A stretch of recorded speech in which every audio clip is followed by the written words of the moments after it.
Most advice out there assumes that you know what a system is and what you're looking for from a tool. They skip straight to the how and the tool comparison charts, but they skip the first question: where do you even start? So that's what this video is. The starting point. Systemizing your business means replacing memory, habit, and guesswork with something more reliable. It's how clients make inquiries and how they get onboarded into working with you, how tasks get tracked within your team, how information gets stored. When you're systemizing your business, you are documenting all of these processes, making them repeatable, and most importantly, not making them dependent on you or someone on your team remembering how to do it or to do it at all. This doesn't mean that your business needs to become some rigid robotic thing. It's just about putting structure into place so that everyone knows what they're responsible for, what they're doing, why they're doing it, without needing to ask you or the team lead or the manager, whoever it is. Systems also allow your clients to have a consistent experience with your business, no matter who is handling that relationship with them. Systems are also what allow people to take holidays and time away without everything falling apart. It also helps the founder actually exit the business when they're ready, or even just step back into more of a strategic role. The goal is always to simplify the work for the people doing it, but also to give the leadership more visibility over what is going on in the business. There's a pattern that I see over and over again in the businesses that I work with, and it's that they've grown so quickly that the structure that their business was built on just has kind of crumbled over time. What started as one person or a very small team with a handful of clients has become something much bigger, and their way of working just never caught up. By the time systemizing actually feels urgent, there's a lot to untangle. They either try to fix everything at once, or they invest in some kind of all-in-one platform that's very powerful, but they don't really know how to set it up properly. Then they spend weeks building something that doesn't properly reflect how the work is actually being done. And something else that's really common is that they will look to other people and see what tools they're using and decide on a tool based on that. But that company that you are looking at may work in a completely different way than yours does. And just because a tool is amazing for them doesn't mean it's the right one for you. So before you choose a tool or even start looking at them, honestly, it helps to know what you actually need that tool to do. First, you need to see where the biggest gap in your business currently is. When I'm doing this with my clients, I use a framework that I call the Ronnie method. It identifies the 4 gaps that I have seen in almost every business that I've worked with, regardless of the size or the industry. So the first gap to look for is it recorded? This means is all the knowledge necessary for my team written down in a place that is accessible to them. So this is any information about how work should be done, any specific notes on clients or projects. Is that information in a place that if someone needs to be out of work unexpectedly, because life happens, things come up, can someone then take over their work easily and understand what needs to be done? Or another scenario is to look at how easy it is to onboard a new member onto your team. Are you starting from scratch each time with the training, or do you have a structure in place so that you know this person is going to be onboarded in a specific way? The next gap to look for is, do people know what they're accountable for? What you're looking for here is, does every task have a clear owner? And if your team is big enough, do they have a backup in case that person is not available? So a couple example scenarios of this would be 2 different people do the exact same work because it wasn't clear who was supposed to do it, so more than one person did it. Or maybe a deadline was missed because no one was truly given ownership of that task or project, wherever it was. The third gap to look for is the system navigable? And what I mean by that is that information in your system should be easy to find, easy to update, and easy to hand over. This does have a little bit of overlap with the recorded gap, but I have seen cases where a business does have a very robust SOPs, how-tos, all that documentation that's so beautiful to see, but it was so deep in so many folders, nobody knew how to find it. So even though it existed, it was so difficult to find that it almost might as well not have been there. On the other hand, navigable also refers to the data in your business. So it should be easy to know how much money is coming in and out each month. Even if you're dealing with multiple financial streams and revenue sources and all of that, it should still feed into one thing that is easy to understand. So if you're finding that you ask one question of your team and they need to go check 5 different places to give you the answer, that means your systems are not set up well. And finally, the fourth gap is, are your systems interconnected? And what I mean by that is information flowing between them, or are they kind of living in their own silos? If someone signs up for your newsletter and it goes into your email marketing platform, does your CRM know that person exists?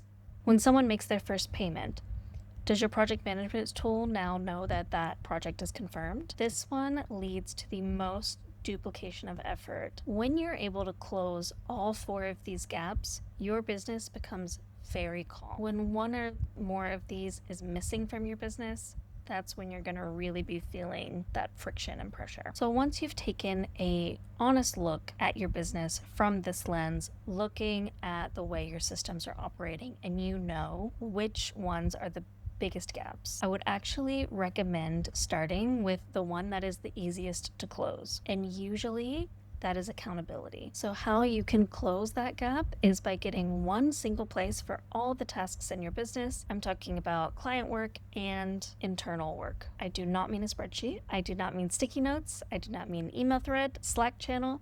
No, I mean a proper tool, most likely a project management tool. Ideally, all of this can fit into one platform so that you now have an operational home base, and truly the tool itself matters less than the consistency of using it. A simple and structured setup is going to do so much more for you and your team than a sophisticated system that nobody logs into. Now, if you're looking to close the recorded gap, the easiest way to do that is to start writing down your processes. Just start paying attention to the things that you're doing most often, and also have your team do this activity as well. You get to decide how this documentation happens.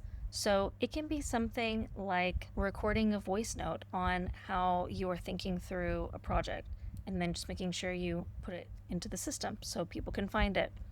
It can be you actually recording yourself doing it. If it's something that's very physical that you need to show, you can just literally prop up your phone, start recording, and just showing what you're doing in the video and explaining what you're doing.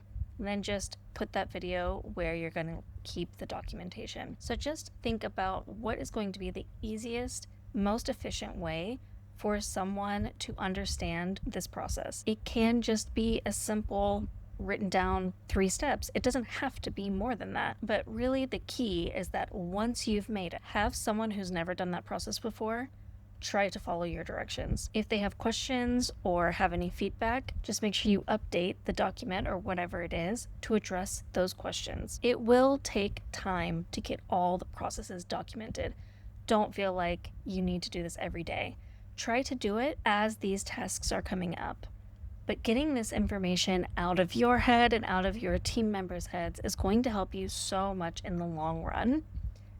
The other part of recorded is scheduling a time, and you can decide how often, quarterly, twice a year, whatever. Someone needs to go through them and make sure that they are still accurate to the way things are being done. This is going to make onboarding new people so much easier, and make sure that everyone is working in the same way so they're getting the same results. Then generally you can start focusing on the interconnected part of it all, because once you have those processes clearly written out, it starts to become really clear what doesn't need to be manual. And with that knowledge, you can start bringing in automation. Your first automation can be something really simple. Even one small automation can save you a ton of time, and it also removes that mental load of having to remember to do it. Just make sure once you add the automation that you also update the documentation so that the next person that goes through the process knows that they don't have to do that one step anymore. Navigable gap is usually the last one to close. It will become easier when you have the processes streamlined and in place. You have the automation. It's then just about knowing what information do you need to easily see and what information does your team need to easily be able to find. When you've already closed those other gaps, this one feels like a much less difficult thing to achieve. This is where like your dashboards and analytics come in, and this is where you can start to really get that sense that you understand what is happening in your business and you are in control of what's happening. Now, I know people are always hoping for a tool recommendation. What is going to be the tool that is going to scale your business? But the truth is, it really depends on your team, how they work, and what they will actually stick to using. Once you've started doing the work to close these gaps, it will be so obvious what you need the tool to actually do. This knowledge will help you look at the tools you're already using and see if you can use it better. You know what you're looking for within the tool. Does it have the capacity to help in this way that you need? And if not, when you're looking at other tools, you now know what you need the tool to do. And even if you can't find a tool that is going to do everything that you need for your business perfectly, if you can get one that is going to do the majority of it, then it's not that big of a deal to find the missing pieces in one or two other tools and be able to connect those. You can look for ones that are going to work with your main one well. No matter what, you don't need to fix everything today. Just pick one gap and close it.